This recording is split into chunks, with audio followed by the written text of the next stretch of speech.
नमस्कार दोस्तों, स्वागत है फिर से एक नई वीडियो में। दोस्तों, अगर आप हमसे जुड़े हैं तो बिल्कुल आपको पता होगा कि शाम 3 बजे हमारी क्लास जो है RWA का प्रैक्टिस सेट सॉल्व कराया जा रहा है दोस्तों। और इसमें जो है 14 प्रैक्टिस सेट सॉल्व कर दिए गए हैं। आज का जो प्रैक्टिस सेट नंबर 15 है और यह इस प्रैक्टिस सेट का नंबर जो है लास्ट प्रैक्टिस सेट है। इस प्रैक्टिस सेट में टोटल 15 प्रश्न दिए हैं, 15 प्रैक्टिस सेट दिए गए हैं, 2 प्रीवियस ईयर के क्वेश्चन दिए गए हैं दोस्तों। प्रैक्टिस सेट हम सॉल्व करा देंगे, प्रीवियस ईयर क्वेश्चन को कभी वीडियो बना देंगे दोस्तों। और आज का जो प्रैक्टिस सेट है यह लास्ट प्रैक्टिस सेट है इस बुक का। इसके बाद जो है इसी बुक का हम रीजनिंग, मैथ, DI के क्वेश्चन सॉल्व करेंगे शाम 3 बजे की क्लास में। ठीक है दोस्तों, तो शाम 3 बजे की क्लास में हमसे जुड़ना ना भूलें, जिसमें से हम रीजनिंग, मैथ और DI के क्वेश्चन कराएंगे। ठीक दोस्तों, अगर बात करते हैं सभी PDF को आप डाउनलोड करना चाहते हैं तो डिस्क्रिप्शन में आपको टेलीग्राम चैनल का लिंक दिया गया है, आप वहां से जाके PDF को डाउनलोड कर सकते हैं। बात करें दोस्तों तो अंकित भाटी सर की जो बुक आई है 2023 की पेट वाली, उसको भी हमने क्वेश्चन जो उसमें दिए गए हैं सब अपलोड कर रहे हैं क्रमागत से। अगर आप उसका एक वीडियो नहीं देखे, एक वीडियो अपलोड किया गया है इंडियन ज्योग्राफी का, अगर आप उसको नहीं देखे हैं तो आपको डिस्क्रिप्शन में लिंक मिल जाएगा, आप वहां से जाके उस वीडियो को देख सकते हैं। ठीक है दोस्तों, तो चलिए आज का हम प्रैक्टिस सेट 15 शुरू करते हैं। चलिए, इसमें पहला प्रश्न है आपका दोस्तों, पूछा गया है कि सिंधु घाटी सभ्यता में नक्काशीदार ईंटों का प्रयोग कहाँ हुआ है। सिंधु घाटी सभ्यता में जो नक्काशीदार ईंटें हैं उसका प्रयोग कहाँ हुआ था? मोहनजोदड़ो में, लोथल में, कालीबंगा में या सुतका गेंडोर में। तो नक्काशीदार ईंटों का जो प्रयोग हुआ था यह कालीबंगा में हुआ था। ऑप्शन क्या होगा? सी वाला हमारा बिल्कुल सही है। नक्काशीदार ईंटों का प्रयोग जो हुआ था कालीबंगा में हुआ था दोस्तों। और कालीबंगा की बात करें तो यह राजस्थान के हनुमानगढ़ जिले में स्थित है। चलिए अगले प्रश्न की बात करें, और ध्यान रखिएगा कालीबंगा से आपको जुते हुए खेत के साक्ष्य मिले हैं। अगला प्रश्न है आपके सामने, इसमें पूछा गया कि जैन धर्म की दूसरी संगीतियाँ किसके अध्यक्षता में हुई थी। जैन धर्म की टोटल 2 संगीतियाँ हुई थी दोस्तों, जिसमें से एक पाटलिपुत्र हुई थी और दूसरी वल्लभी गुजरात में हुई थी। ठीक है, अब हमसे पूछा गया है कि जो दूसरी संगीतियाँ हुई थी उसके अध्यक्ष कौन थे, यह हमसे पूछा गया है। तो दूसरी जो जैन संगीतियाँ होती हैं यह 512 ईस्वी में होती है, गुजरात हमने बता दिया वल्लभी के गुजरात में। तो इसके अध्यक्ष जो रहते हैं दोस्तों क्षमा श्रवण थे। दूसरी जैन संगीतिया के अध्यक्ष क्षमा श्रवण थे। और पहली जो जैन संगीतियाँ हुई थी यह 300 ईसा पूर्व में हुई थी आपकी। और इसके अध्यक्ष की बात करें तो इसके अध्यक्ष थे स्थलभद्र। क्या थे? स्थूल भद्र थे। ठीक, स्थूल भद्र पहले जैन संगीतियाँ के अध्यक्ष थे जो कि 300 ईसा पूर्व में हुई थी। दूसरी जैन संगीतियाँ 512 ईस्वी पूर्व में होती है, वल्लभी जो कि गुजरात में हुई थी। इसके अध्यक्ष की बात किया जाए तो क्षमा श्रवण थे। चलिए अगला प्रश्न है आपके सामने। ठीक, इसमें पूछा जा रहा है कि हर्षवर्धन किस तिथि को सिंहासन पर बैठा था। हर्षवर्धन अपनी गद्दी पर कब बैठा था? 605 में, 606, 607 या फिर 608 में बैठा था। बात की जा रही है हर्षवर्धन की। तो हर्षवर्धन जो अपनी गद्दी पर बैठता है यह 606 से लेकर 647 तक सिंहासन पर बैठा रहता है। कितने तक? 647 तक।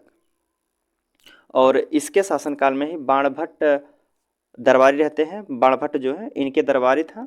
और बाणभट्ट द्वारा जो लिखी गई पुस्तक है वह हर्षचरित और हर्षवर्धन है। बाणभट्ट किसके दरबारी कवि थे? तो हर्षवर्धन के थे। हर्षवर्धन जो बाणभट्ट द्वारा लिखित पुस्तक कौन कौन सी है? एक आपकी है हर्षचरित और दूसरी है हर्षवर्धन। दोनों यह चीज़ से हर्षचरित, हर्षवर्धन। और खुद हर्षवर्धन भी कई पुस्तक लिखा है दोस्तों, जिसका नाम है आपका रत्नावली, रत्नावली, प्रियदर्शिका और नागानंद। RPN, रत्नावली, प्रियदर्शिका, नागानंद, 3 पुस्तक जो है हर्षवर्धन लिखा है। बाकी इसके दरबारी कवि 2 पुस्तक लिखा है, हर्षवर्धन, हर्षचरित। ठीक है दोस्तों, चलिए अगले प्रश्न की बात कर लेते हैं। चौथा प्रश्न है, इसमें पूछा गया कि दिल्ली के किस सुल्तान ने सजदा और पाबोस की प्रथा शुरुआत की थी। सजदा और पाबोस की प्रथा शुरुआत करने वाला कौन शासक है? बलबन है, अलाउद्दीन खिलजी, मोहम्मद बिन तुगलक, इब्राहिम लोदी है। तो सजदा और पाबोस की जो प्रथा शुरुआत किया था यह थी आपका बलबन ने किया था। कौन? बलबन जो है सजदा और पाबोस की प्रथा शुरू किया था। इसके साथ साथ दोस्तों यह लौह और रक्त की नीति भी अपनाया था। क्या? लौह और रक्त की नीति अपनाने वाला कौन शासक है? बलबन ही है। ठीक है, चलिए अगले प्रश्न की बात कर लेते हैं। इसमें पूछा जा रहा है कि अकबर ने अपने आप को हरम दल से पूर्णतः मुक्त कब कर दिया था? अकबर जो है अपने आप को हरम दल से कब पूर्णतः मुक्त कर दिया था? 1561 में, 1562 में, 63 में या 64 में? तो अकबर जो है, मुगल बादशाह अकबर ने हरम दल से अपने आप को 1562 ईस्वी में पूर्णतः मुक्त कर दिया था। कब किया था? 1562 ईस्वी में। ठीक दोस्तों, और बात करें अकबर जो है अपना राज्याभिषेक 14 फरवरी 1556 में करवाया था। अकबर का राज्याभिषेक कब हुआ था? 14 फरवरी 1556 ईस्वी में हुआ था। और अकबर ने ही 1564 में जजिया कर को समाप्त किया था। पूर्ण जजिया कर को समाप्त करने वाला कौन शासक है? अकबर ने समाप्त किया था। कब किया था? 1564 ईस्वी में। 1564 में जजिया कर समाप्त किया था अकबर। चलिए अगला प्रश्न है आपके सामने। कह रहा कि किस गवर्नर जनरल ने अहस्तक्षेप की नीति अपनाई थी? अहस्तक्षेप की नीति कौन अपनाया था दोस्तों? तो अहस्तक्षेप की नीति अपनाने वाला जो शासक है, गवर्नर है, यह सर जॉन शोर था। कौन था? Sir John Shore. Option B वाला हमारा बिल्कुल सही है।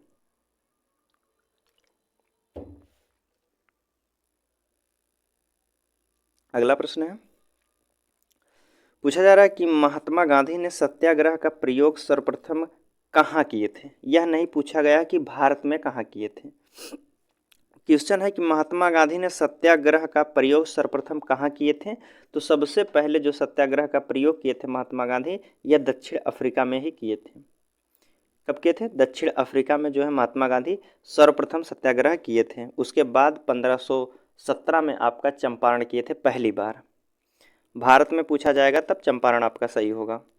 चलिए अगला प्रश्न है आपके सामने। पूछा जा रहा है कि अंग्रेजों ने ऑपरेशन जीरो आवर किस आंदोलन के लिए चलाया था? ऑपरेशन जीरो आवर किस आंदोलन के लिए चलाया गया था? असहयोग आंदोलन, स्वदेशी आंदोलन, नमक तोड़ो कानून या फिर भारत छोड़ो आंदोलन के तहत? तो ऑपरेशन जीरो आवर जो चलाया गया था, यह भारत छोड़ो आंदोलन के लिए चलाया गया था। कब? भारत छोड़ो आंदोलन। और जीरो ऑपरेशन जो चलाया गया था, ऑपरेशन जीरो आवर, इसी के तहत महात्मा गांधी तथा इनके अन्य कांग्रेस के महत्वपूर्ण नेताओं को जो है गिरफ्तार कर लिया गया था।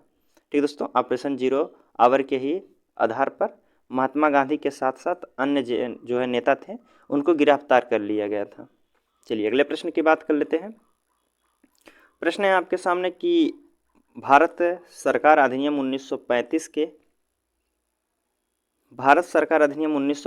के अनुसार मद्रास विधानसभा के सदस्यों की संख्या कितनी थी? मद्रास विधानसभा के सदस्यों की संख्या कितनी है, यह हमसे पूछा गया है। तो कितनी थी दोस्तों? तो 278 थी। कितनी थी? 278। ऑप्शन डी वाला हमारा बिल्कुल सही है। इसी प्रकार अगला प्रश्न है आपके सामने। पूछा जा रहा है कि 1857 की क्रांति में किस स्वतंत्रता सेनानी को महक परी की उपाधि दी गई थी? महक परी की उपाधि किसे दिया गया था? बेगम हजरत महल को, जीनत महल को, रानी लक्ष्मीबाई को, या इनमें से कोई नहीं? महक परी की उपाधि जो दिया गया था दोस्तों, यह दिया गया था आपके, किसको दिया गया था? बेगम हजरत महल को। 1857 की क्रांति में स्वतंत्रता सेनानी थी बेगम हजरत महल, इन्हें जो है महक परी की उपाधि दिया गया था। और बेगम हजरत महल जो है 1857 की क्रांति में लखनऊ से नेतृत्व की थी। कहाँ से की थी? लखनऊ से नेतृत्व की थी। कौन? बेगम हजरत महल। ठीक है दोस्तों, चलिए अगले प्रश्न की बात कर लेते हैं। तो इसमें 11 नंबर का प्रश्न है आपके सामने। पूछा जा रहा है कि भारत की अंतर्राष्ट्रीय सीमा का आरोही क्रम क्या है? सबसे ज़्यादा कौन देश जो है सीमा साझा करता है भारत के साथ, उसको जो है एकदम लास्ट में रखना है। जो सबसे कम करता है उससे पहले रखना है। तो ठीक है, आरोही क्रम में रखना है हमको। तो सबसे ज़्यादा हम सभी को पता होगा कि बांग्लादेश जो है सीमा साझा करता है, तो बांग्लादेश को हमको लास्ट में रखना है। तो बांग्लादेश किस ऑप्शन में दिख रहा है? नेपाल, नेपाल, नेपाल। तो ऑप्शन डी में हमारा जो है बांग्लादेश देखा जा रहा है। तो सबसे लास्ट में जो है बांग्लादेश होगा, तो ऑप्शन डी वाला हमारा बिल्कुल सही है।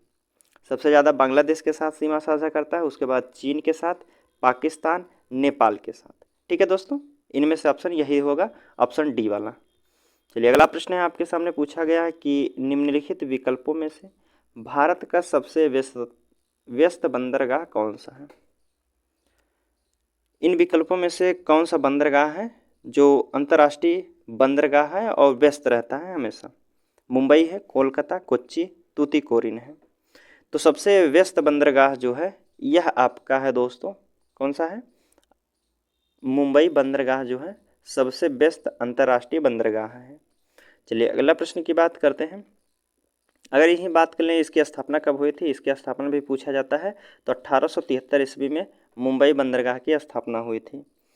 चलिए अगला प्रश्न है आपके सामने पूछा जाए कि भारत के नाभिकीय संयंत्रों में से निम्नलिखित में से कौन सा युग्म जो है सही सुमेलित है।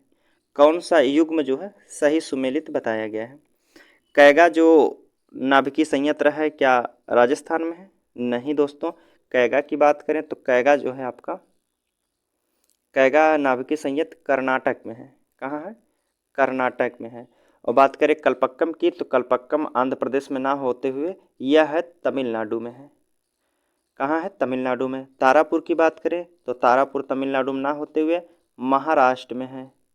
ठीक, महाराष्ट्र में। बाकी बात करें काकरापार की, तो काकरापार आपका गुजरात में ही स्थित है। ऑप्शन डी वाला हमारा बिल्कुल सही है। चलिए अगला प्रश्न है आपके सामने, विश्व वन्यजीव सप्ताह कब मनाया जाता है। पूछा है कि विश्व वन्य जीव सप्ताह कब मनाया जाता है। सितंबर का पहला सप्ताह, सितंबर का अंतिम सप्ताह, अक्टूबर का पहला सप्ताह या फिर अक्टूबर का अंतिम सप्ताह। तो विश्व वन्य जीव जो मनाया जाता है दोस्तों, यह दो से जो है 8 अक्टूबर के बीच में मनाया जाता है। तो क्या आंसर होगा? अक्टूबर का पहला सप्ताह। ऑप्शन तीसरा हमारा सही होगा, अक्टूबर के पहले सप्ताह में विश्व वन्य जीव सप्ताह मनाया जाता है, 2 अक्टूबर से लेकर 8 अक्टूबर के बीच में। चलिए अगले प्रश्न की बात कर लेते हैं। पूछा जा रहा है कि मिलान करना है, कुछ नदी दी गई हैं उनकी सहायक नदियों से मिलान करना है। तो बात किया जा रहा है गंगा की सहायक नदी कौन सी है। कुछ ऑप्शन साइड में दिए गए हैं दोस्तों। चलिए अब मिलान करिए दोस्तों, गंगा की सहायक नदी कौन सी है। तो गंगा की सहायक नदी जो है दोस्तों सोन नदी है। गोदावरी की बात की जाए तो गोदावरी की सहायक नदी जो है मंजीरा है। क्या इसमें मंजीरा लिखा गया है? तो गोदावरी की सहायक नदी मंजीरा है। और कृष्णा की बात करें तो कृष्णा की सहायक नदी जो है दोस्तों भीमा है। कौन है? भीमा है। यमुना की बात की जाए तो केन नदी है। चंबल, सिंध, बेतवा, केन जोन है यमुना नदी की सहायक नदियां हैं। तो हमारा ऑप्शन कौन सा होगा? पहले का चौथा, दूसरे का तीसरा। पहले का चौथा, दूसरे का तीसरा, तो ऑप्शन डी वाला हमारा बिल्कुल सही है दोस्तों। चलिए अगला प्रश्न है आपके सामने, इसमें पूछा गया है कि भारत में प्रवाही योजना रोलिंग प्लान जो है लागू किए जाने के समय भारत के प्रधानमंत्री कौन थे। जब प्रवाही योजना लागू की गई थी रोलिंग प्लान, तो उस समय भारत के प्रधानमंत्री कौन थे, यह हमसे पूछा गया है। लाल बहादुर शास्त्री थे, इंदिरा गांधी थी, राजीव गांधी या मोरारजी देसाई थे। बात किया जा रहा है भारत में प्रवाही योजना शुरुआत की गई, तो उस समय जो है प्रधानमंत्री कौन थे। तो इसकी शुरुआत हुई थी दोस्तों 24 मार्च 1977 को। 24 मार्च 1977 को हुए थे। तो इस समय जो है इसके जो प्रधानमंत्री थे उस समय के तो मोरारजी देसाई थे। कौन थे? मोरारजी देसाई प्रधानमंत्री थे। 24 मार्च से 1977 के बीच में मोरारजी देसाई की सरकार थी। तो वही हमसे पूछा गया था कि उस समय प्रधानमंत्री कौन थे, तो मोरारजी देसाई थे रोलिंग प्लान के समय। चलिए अगला प्रश्न है आपके सामने, इसमें पूछा गया है कि किस वर्ष में भारत के सभी बड़े उद्योगपतियों ने देश में एक नियोजन अर्थव्यवस्था की स्थापना हेतु एक साथ मिलकर एक संयुक्त प्रस्ताव तैयार किया था। कब किए थे दोस्तों? यह किया गया था दोस्तों, आपका सही आंसर होगा 1944 में किया गया था। चलिए अगला प्रश्न है आपके सामने 18 नंबर का, इसमें पूछा जा रहा है कि अर्थशास्त्र में एनडीपी का फुल फॉर्म क्या होता है। एनडीपी का फुल फॉर्म क्या होता है दोस्तों, सभी को पता होगा क्या होता है एनडीपी का full form, net domestic product होता है। क्या होता है, net domestic product. Option B वाला हमारा बिल्कुल सही होगा। अगर हिंदी की बात किया जाए तो इसका हिंदी में अर्थ होता है शुद्ध घरेलू उत्पाद। पूछा जाए कि एनडीपी का हिंदी नाम क्या होता है तो शुद्ध घरेलू उत्पाद होता है दोस्तों। चलिए अगला प्रश्न है आपके सामने पूछा गया कि भारत में राष्ट्रीय आय की गणना किसके द्वारा की जाती है। भारत में राष्ट्रीय आय की गणना किसके द्वारा की जाती है, नीति आयोग, वित्त मंत्रालय, केंद्रीय सांख्यिकी संगठन या फिर राष्ट्रीय प्रतिदर्श सर्वेक्षण कार्यालय द्वारा। तो भारत में राष्ट्रीय आय की गणना जो की जाती है यह किया जाता है केंद्रीय सांख्यिकी संगठन द्वारा किया जाता है। ऑप्शन क्या होगा, सी वाला हमारा बिल्कुल सही है। चलिए अगला प्रश्न है कि सेंसेक्स बॉम्बे स्टॉक एक्सचेंज की शीर्ष कंपनियों का एक सूचकांक है। सेंसेक्स जो है बॉम्बे स्टॉक एक्सचेंज कंपनियों का एक सूचकांक है। इसमें कितनी कंपनियां शामिल हैं दोस्तों, तो इसमें टोटल आपकी जो है कितनी कंपनियां हैं, इसमें आपकी टोटल 30 कंपनियां शामिल हैं दोस्तों। ऑप्शन सी वाला हमारा बिल्कुल सही है। चलिए इसी प्रकार अगला प्रश्न है आपके सामने पूछा जा रहा है कि 103वां संवैधानिक संशोधन किससे संबंधित है। जो 103 वाला संवैधानिक संशोधन हुआ था 2019 में हुआ था 103 वाला दोस्तों, 103 वाला संवैधानिक संशोधन हुआ था, यह किससे संबंधित है, इसका संबंध किससे है। चलिए ऑप्शन है आपके सामने पूछा गया है कि 103वां संविधान संशोधन जो हुआ था उसका किससे संबंधित है। आर्थिक रूप से पिछड़े वर्गों के लिए आरक्षण, महिला आरक्षण, शिक्षा का अधिकार, शोषण के खिलाफ अधिकार। तो जो 103वां संशोधन हुआ था 103 वाला, यह हुआ था 2019 में दोस्तों। और इसकी बात करें तो इसमें बताया गया था दोस्तों कि आर्थिक रूप से पिछड़े वर्गों के लिए आरक्षण की बात की गई थी। ठीक है, चलिए अगले प्रश्न की बात कर लेते हैं। 22 नंबर का प्रश्न आपके सामने, भारत के संविधान के ऊपर सबसे अधिक प्रभाव निम्नलिखित में से किसका माना जाता है। भारत के संविधान के ऊपर सबसे अधिक प्रभाव किसका माना जाता है, यूएसए के संविधान का, सोवियत रूस का संविधान, ब्रिटिश का संविधान या भारत सरकार अधिनियम 1935 का सबसे अधिक प्रभाव माना जाता है। तो भारतीय संविधान के ऊपर जो सबसे अधिक प्रभाव माना जाता है दोस्तों, यह भारत सरकार अधिनियम 1935 को माना जाता है। क्या होगा, ऑप्शन डी वाला हमारा बिल्कुल सही होगा दोस्तों। इसमें जो है दोस्तों 1935 का जो अधिनियम भारत सरकार अधिनियम था, इसमें जो है संविधान के न्यायपालिका अध्यादेश, कैगा, लोक सेवा आयोग, आपात उपबंध, प्रशासनिक विवरण आदि जो उपबंध थे सब यहीं से लिए गए हैं, इसलिए जो है अधिक प्रभाव इसका माना जाता है संविधान पर। चलिए अगला प्रश्न है आपके सामने 23 नंबर का प्रश्न, भारत में राष्ट्रपति किस अनुच्छेद के अंतर्गत राष्ट्रपति शासन घोषित करते हैं। किस अनुच्छेद के तहत राष्ट्रपति शासन घोषित किया जाता है, तो यह आपका सही होगा 352वां। तो 352वां नहीं दिया गया ऑप्शन में आपका, तो 352 से 356 के बीच में है आपका राष्ट्रीय शासन के उल्लेख किया गया है। तो इसमें से ऑप्शन होगा हमारा 356 वाला, ऑप्शन बी वाला हमारा बिल्कुल सही है। अनुच्छेद 352 से 360 तक आपातकाल से संबंधित उपबंध दिए गए हैं। और इसके भाग की बात करें तो इसका भाग संख्या होता है आपका 18। भाग संख्या 18 में 352 से 360 तक आपातकाल से संबंधित उपबंध दिए गए हैं। ठीक है दोस्तों, चलिए अगले प्रश्न की बात कर लेते हैं। इसमें पूछा जा रहा है कि सूची 1 को सूची 2 के साथ सुमेलित कीजिए तथा दिए गए नीचे कूट का उत्तर दीजिए। चलिए मिलान करते हैं दोस्तों, इसको थोड़ा छोटा और कर लिया जाए। ठीक है, अब इसमें पूछा जा रहा है कि 7वीं अनुसूची का संबंध किससे है। तो 7वीं अनुसूची में जो बताया गया है दोस्तों, राज्य, संघ और समवर्ती सूचियां बताई गई हैं। संघ, राज्य, समवर्ती सूचियां, तो ऑप्शन तीसरे के साथ जाएगा। 8वीं अनुसूची की बात करें तो भाषा से संबंधित है। 9वीं अनुसूची की बात की जाए तो कुछ अधिनियमों का विमानीकरण बताया गया है। क्या है, कुछ अधिनियमों का विभिमान्यकरण बताया गया है, ऑप्शन चौथे के साथ जाएगा। और 10वीं अनुसूची की बात करें इसमें दल बदल के लिए बताया गया है। तो ऑप्शन क्या होगा, पहले का तीसरा, दूसरे का पहला। पहले का तीसरा, दूसरे का पहला 2 ऑप्शन में दिया गया है, तो तीसरे का चौथा दिया गया है। तीसरे का चौथा केवल ऑप्शन आपके डी में दिया गया है, तो ऑप्शन डी वाला हमारा बिल्कुल सही है। अगला प्रश्न इसी प्रकार आपके सामने पूछा गया है कि राज्यसभा धन विधेयक पर अपनी सहमति कितने दिनों तक रोक सकती है दोस्तों? जो राज्यसभा है धन विधेयक के अपनी असहमति नहीं दे सकती है कितने दिनों तक?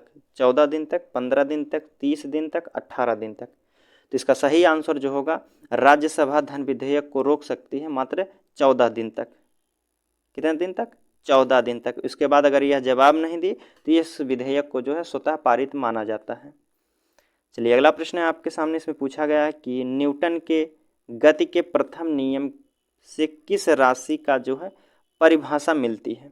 किस राशि की परिभाषा मिलती है? तो इसका सही आंसर होगा आपका ऑप्शन बी, बल की। चलिए अगला प्रश्न है आपके सामने, पूछा गया कि ध्वनि तरंगे किसकी तरंगे होती हैं? ध्वनि तरंगे जो होती हैं यह किसकी तरंगे होती हैं? तो यह जो है यांत्रिक की तरंगे होती हैं। ध्वनि तरंगे यांत्रिक की ध्वनि तरंगे होती हैं। चलिए अगला प्रश्न है आपके सामने 28 नंबर का दोस्तों वीडियो अच्छी लगे तो आप कमेंट करिए कि लाइक कीजिए दोस्तों वीडियो को। चैनल को अगर आप सब्सक्राइब नहीं किए तो सब्सक्राइब कर लीजिएगा दोस्तों, बड़ी मेहनत से वीडियो बनाया जाता है।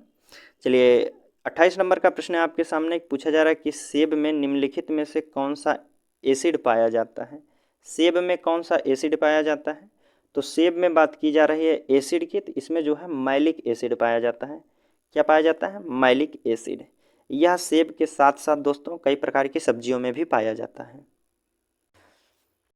चलिए अगला प्रश्न है आपके सामने 29 नंबर का, इसमें पूछा गया कि समान परमाणु संख्या परंतु असमान द्रव्यमान वाले तत्व को क्या कहते हैं? जिसकी समान परमाणु संख्या है परंतु असमान द्रव्यमान वाले तत्व को क्या कहा जाता है दोस्तों? इसे कहा जाता है समस्थानिक कहा जाता है। क्या कहा जाता है? समस्थानिक। ऑप्शन बी वाला हमारा बिल्कुल सही है। उसी प्रकार अगला प्रश्न आपके सामने पूछा गया है कि डीएनए का फुल फॉर्म क्या होता है? डीएनए का फुल फॉर्म क्या होता है दोस्तों? सभी को लगभग पता होगा, डीऑक्सोराइबो न्यूक्लिक अम्ल होता है। क्या होता है? डीऑक्सीराइबो न्यूक्लिक अम्ल होता है। ऑप्शन डी वाला हमारा बिल्कुल सही है। चलिए अगले प्रश्न की बात करते हैं। मैथ का प्रश्न आपका यहाँ से शुरू होता है, लेकिन मैथ का प्रश्न जो है इसमें हम सॉल्व नहीं करेंगे दोस्तों। आज यह प्रैक्टिस सेट समाप्त होता है, इसके बाद जो है कल से आपका मैथ की क्लासें चलेंगी। दो प्रैक्टिस सेट एक साथ सॉल्व कराया जाएगा मैथ का ओनली। मैथ, रीजनिंग और डीआई भी रहेंगे आपके सामने। चलिए हिंदी की बात कर लेते हैं। इसमें पूछा गया हिंदी का प्रश्न है कि निम्नलिखित में से आच्छादित का उचित संधि विच्छेद क्या है? आच्छादित का संधि विच्छेद क्या होता है दोस्तों? तो इसका सही आंसर जो होगा आ प्लस छादित होता है। ऑप्शन डी वाला हमारा सही होगा। आच्छादित का जो संधि विच्छेद होता है आ प्लस छादित होता है। चलिए अगला प्रश्न है आपके सामने। अगर इसमें बात करें कौन सी संधि होगी तो इसमें व्यंजन संधि है दोस्तों। आच्छादित में कौन सी संधि है? व्यंजन संधि है। चलिए अगला प्रश्न है आपके सामने, पूछा गया है कि प्रेक्षा का पर्यायवाची शब्द क्या होता है? प्रेक्षा की बात की जा रही है। प्रेक्षा किसे कहता है? परीक्षा को कहा जाता है, शिक्षा को, दीक्षा को या दृष्टि को कहा जाता है? बात की जा रही है प्रेक्षा। प्रेक्षा किसका पर्यायवाची है? तो यह दृष्टि का पर्यायवाची होता है। किसका है? दृष्टि का। और दृष्टि किसका पर्यायवाची है? आँख का, नयन का, चक्षु, ये सब आँख के पर्यायवाची होते हैं। चलिए अगले प्रश्न की बात करें तो इसमें पूछा जा रहा है कि भला चाहने वाला को क्या कहा जाता है? जो भला चाहने वाला व्यक्ति होता है उसे क्या कहा जाता है? निस्वार्थ कहा जाता है, सहायक कहा जाता है, पुण्यात्मा कहा जाता है या हितैषी कहा जाता है? तो भला चाहने वाले व्यक्ति को हितैषी कहा जाता है। ऑप्शन डी वाला हमारा बिल्कुल सही है। अगर निस्वार्थ की बात करें दोस्तों, निस्वार्थ किसे कहा जाता है? स्वार्थ रहित को जो है निस्वार्थ कहा जाता है। अगर बात करें सहायक किसे कहा जाता है? तो सहायक किसी की सहायता करने वाले व्यक्ति को जो है सहायक कहा जाता है। ठीक है। चलिए अगले प्रश्न की बात कर लेते हैं 39 नंबर के। इसमें पूछा जा रहा प्रश्न है आपके सामने, ऊँट के मुंह में जीरा का अर्थ क्या होता है? ऊँट के मुंह में जीरा, इसका अर्थ क्या होता है दोस्तों? तो इसका सही अर्थ होता है अधिक खाने वाले के लिए कम भोजन। क्या होता है? अधिक खाने वाले के लिए कम भोजन। ऑप्शन ए वाले में दिया गया है कि बहुत अधिक खाने वाले को बहुत कम भोजन देना। चलिए अगले प्रश्न की बात कर रहे हैं तो इसमें 40 नंबर का पूछा जा रहा है कि अपने अपने किताबों बस्ते में डाल लो, कोई त्रुटि नहीं है। इनमें जो है किस भाग में त्रुटि बताई गई है? अपने अपने किताबों, किताबों नहीं होता है दोस्तों, किताबें होती हैं। तो किस भाग में हमारी त्रुटि है? तो ऑप्शन पहले में ही है कि अपने अपने किताबों की जगह किताबें होना चाहिए था। चलिए अगला प्रश्न की बात करते हैं। 51 नंबर के प्रश्न शुरू होते हैं। इसमें पूछा जा रहा है कि फ्रांस से प्राप्त 5वीं पनडुब्बी जो कलवरी श्रेणी की है उसका नाम क्या है? 5वीं पनडुब्बी जो कलवरी श्रेणी की है उसका नाम दोस्तों है वागीर। क्या है? वागीर। ऑप्शन बी वाला हमारा बिल्कुल सही है। उसी प्रकार अगला प्रश्न है आपके सामने पूछा जा रहा है कि अंधता नियंत्रण पॉलिसी पहली बार किस राज्य द्वारा लागू की गई है? अंधता नियंत्रण पॉलिसी जो है किस राज्य द्वारा लागू की गई है? यह राजस्थान द्वारा लागू किया गया है। चलिए अगला प्रश्न है आपके सामने पूछा गया है कि पुरुष हॉकी विश्व कप 2023 का टाइटल किसने जीता है? तो किसने जीता है 2023 का पुरुष टाइटल? पूछा गया कि पुरुष हॉकी विश्व कप का टाइटल कौन जीता है 2023 का? तो यह जर्मनी जीता है। चलिए अगला प्रश्न है आपके सामने 54 नंबर का। इसमें पूछा जा रहा है कि केंद्रीय बजट 2023 में भारतीय रेलवे के लिए कितने रुपए परिव्यय पूंजी के रूप में आवंटित किए गए हैं? केंद्रीय बजट में 2023 में भारतीय रेलवे के लिए जो है कितने पूंजी का जो आवंटन किया गया है? तो यह दोस्तों आवंटन किया गया पूंजी का 2.40 लाख करोड़ रुपए। कितने हैं? 2.40 लाख करोड़ रुपए। अगला प्रश्न है आपके सामने पूछा गया है कि किस देश में हिंदी पीठ स्थापित करने के लिए वहाँ की जो है सबरा गमुआ विश्वविद्यालय के साथ समझौता हुआ है? सबरा गमुआ विश्वविद्यालय किस राज्य में, किस देश में है, यह हमसे पूछा गया है। सबरा गमुआ विश्वविद्यालय की बात करें तो यह श्रीलंका में है दोस्तों। कहाँ है? श्रीलंका में। ऑप्शन बी वाला हमारा बिल्कुल सही है। उसी प्रकार अगला प्रश्न है। इसमें पूछा जा रहा है कि अंतर्राष्ट्रीय श्रम संगठन ने अपने विभाग के बाहरी लेखा परीक्षक के लिए किस भारतीय को चुना है?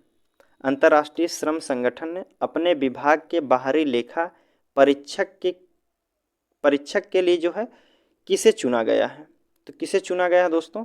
यह चुने गए हैं आपके गिरीश चंद्र मुर्मू हैं। ऑप्शन डी वाला सही होगा, गिरीश चंद्र मुर्मू। चलिए अगला प्रश्न आपके सामने पूछा जा रहा है कि रेमन मैग्सेस पुरस्कार 2023 से किस भारतीय को प्राप्त हुआ है? रेमन मैग्सेस पुरस्कार जो दिया गया है दोस्तों, यह दिया गया है आपके डॉक्टर रविकांत शर्मा है। कौन है? डॉक्टर रविकांत हैं, लेकिन इस ऑप्शन में नहीं दिया गया तो आगे देख लेते हैं। तो कौन है इसमें दिया गया? हाँ, डॉक्टर रविकांत कन्नन है। डॉक्टर रविकांत नहीं, डॉक्टर आर रवि कन्नन है दोस्तों। अगला प्रश्न है आपके सामने। इसमें पूछा गया कि हाल ही में आम आदमी पार्टी को जो है राष्ट्रीय पार्टी का दर्जा दिया गया है। अब जो है राष्ट्रीय स्तर की कितनी पार्टियां हो गई हैं? राष्ट्रीय स्तर की कितनी पार्टी हैं दोस्तों? 5 है, 6, 7, 8, 9। तो कौन सी हैं? तो वर्तमान समय में जो अब राष्ट्रीय पार्टी जो है टोटल 6 हैं। चलिए अगले प्रश्न की बात कर लेते हैं। इसमें पूछा जा रहा है, कह रहा कि हाल ही में बिहार के किस चावल को जो है जीआई टैग दिया गया है? बिहार के किस चावल को जीआई टैग दिया गया है? तो यह मरचा चावल को दिया गया है। मरचा चावल को जो बिहार का है इसे जीआई टैग अभी हाल ही में प्राप्त किया गया है। चलिए अगले प्रश्न की बात करें तो पूछा जा रहा सूडान जो अपने गृह युद्ध से ग्रस्त है वहां से भारतीयों को निकालने के लिए कौन सा अभियान चलाया गया था? सूडान में जो अभी कुछ दिन पहले गृह युद्ध हुआ था और वहां से भारतीयों को निकालने के लिए कौन सा ऑपरेशन चलाया गया था? तो इसके लिए जो चलाया गया था दोस्तों ऑपरेशन कावेरी चलाया गया था। सूडान के लिए कौन सा ऑपरेशन था? ऑपरेशन कावेरी चलाया गया था। चलिए अगला प्रश्न है आपके सामने। 61 नंबर का प्रश्न आपके सामने पूछा जा रहा है। इसमें पूछा जा रहा है इकोनॉमिक्स नाइटमेयर ऑफ इंडिया ये जो है it's cause and it's cure नामक पुस्तक के लेखक कौन है? It's cause and it's cure नामक पुस्तक के जो लेखक हैं दोस्तों यह आपके हैं। कौन है? यह आपके हैं दोस्तों चौधरी चरण सिंह। ऑप्शन बी वाला हमारा सही होगा, चौधरी चरण सिंह है। और यह 5वें प्रधानमंत्री भी थे दोस्तों। चौधरी चरण सिंह जो है 5वें प्रधानमंत्री थे। और इनकी एक और पुस्तक है बार बार एग्जाम में पूछी जाती है, शिष्टाचार जो है इन्हीं की पुस्तक है। क्या है? शिष्टाचार इन्हीं की पुस्तक है। अगला प्रश्न है 62 नंबर का। इसमें पूछा जा रहा है कि विश्व बौद्धिक संपदा संगठन का मुख्यालय कहाँ है? विश्व बौद्धिक संपदा संगठन का मुख्यालय कहाँ है दोस्तों? तो इसका मुख्यालय की बात किया जाए तो जिनेवा में है। जिनेवा में, स्विट्जरलैंड। अगला प्रश्न है आपके सामने। इसमें पूछा गया कि पर्यावरण वन एवं जलवायु परिवर्तन मंत्रालय ने अक्टूबर 2019 में भारत में इनमें से किस दुर्लभ और लुप्तप्राय प्रजाति की संख्या की गणना करने का पहला राष्ट्रीय प्रोटोकॉल आरंभ किया गया है? किस जंतु के लिए किया गया है दोस्तों? तो यह किया गया हिम तेंदुआ के लिए। किसे किया गया? हिम तेंदुआ। ऑप्शन क्या होगा? ऑप्शन पहला वाला हमारा बिल्कुल सही है। अगला प्रश्न है 64 नंबर का। इसमें पूछा जा रहा है भारत और पाकिस्तान दोनों के सर्वोच्च नागरिक पुरस्कार प्राप्त करने वाला एकमात्र भारतीय कौन है? भारत का भी सर्वोच्च नागरिक पुरस्कार लिए हैं और पाकिस्तान का भी सर्वोच्च नागरिक पुरस्कार लिए हैं। कौन है? इंदिरा गांधी, मोरारजी देसाई, चरण सिंह है या पीवी सिंह है? तो भारत के साथ साथ पाकिस्तान के जो सर्वोच्च नागरिक पुरस्कार प्राप्त करने वाले हैं मोरारजी देसाई हैं। ऑप्शन क्या होगा? ऑप्शन बी वाला हमारा बिल्कुल सही है। चलिए अगर बात करें पाकिस्तान ने कब दिया था इन्हें सर्वोच्च नागरिक पुरस्कार दिया गया था, तो यह दिया गया था दोस्तों 1990 में। और भारत का कब पाए थे? भारत के इन्होंने 1991 में प्राप्त किए थे। ठीक है, 1991 में। चलिए अगला प्रश्न है आपके सामने 65 नंबर का। पूछा गया है कि त्रिपुरा का स्थापना दिवस कब मनाया जाता है? त्रिपुरा राज्य की स्थापना दिवस कब मनाया जाता है दोस्तों? तो त्रिपुरा राज्य के साथ साथ त्रिपुरा, मिजोरम, मणिपुर, त्रिपुरा, मिजोरम, मणिपुर, टीएमटी होता है, एमटीएम, त्रिपुरा, मणिपुर, मिजोरम, तीनों की स्थापना दिवस एक ही दिन हुई थी दोस्तों। यह 21 जनवरी 1971 को मनाया जाता है। 21 जनवरी 1971 को इसकी स्थापना हुई थी, तो 21 जनवरी को जो है स्थापना दिवस के रूप में मनाया जाता है। तो ऑप्शन क्या होगा? पहला वाला सही है। कौन कौन से जो राज्य हैं आपके? मेघालय हैं, त्रिपुरा है, मणिपुर। चलिए अगला प्रश्न है आपके सामने 65 नंबर का। 66 नंबर का है दोस्तों। इसमें पूछा गया कि राष्ट्रीय मस्तिष्क अनुसंधान संस्थान कहाँ है? राष्ट्रीय मस्तिष्क अनुसंधान संस्था कहाँ है दोस्तों? तो यह आपके कहाँ है? यह आपके दोस्तों है कहाँ? हरियाणा में है। कहाँ? हरियाणा के गुरुग्राम में। ऑप्शन पहला हमारा बिल्कुल सही है। पूछा गया है कि ब्लैक पैगोडा के नाम से कौन सा मंदिर प्रसिद्ध है? ब्लैक पैगोडा के नाम से किसे जाना जाता है? किस मंदिर को? तो कोणार्क का जो मंदिर है, कोणार्क का सूर्य मंदिर, उसे ब्लैक पैगोडा के नाम से भी जाना जाता है। चलिए अगला प्रश्न है आपके सामने। यूनान की मुद्रा क्या है? यूनान की मुद्रा क्या है दोस्तों? यूनान की मुद्रा की बात किया जाए तो यूरो है। यूनान, यूरो, यूनान, यूरो। ठीक है, चलिए अगला प्रश्न की बात करते हैं। तो इसमें पूछा जा रहा है कि कुमार कीवंज जो है, कुमार कीवंज नौका दौड़ जो है, किस उत्सव के दौरान सितंबर में वेम्बनाड झील में होने वाली सबसे प्रशंसित नौका दौड़ है? किस उत्सव में मनाया जाता है दोस्तों? तो जो ओणम उत्सव होता है, इसमें जो है आपकी वेम्बनाड झील में नौका दौड़ कराई जाती है, जिसका नाम है कुमार कीवंजम। अगला प्रश्न है आपके सामने। इसमें पूछा जा रहा है कि करज एंड क्विक्सन, करज एंड क्विक्सन यन ऑटोबायोग्राफी निम्न में से किस व्यक्ति की आत्मकथा है? करज एंड क्विक्सन यन ऑटोबायोग्राफी किसकी आत्मकथा है दोस्तों? यह आत्मकथा है किसकी है?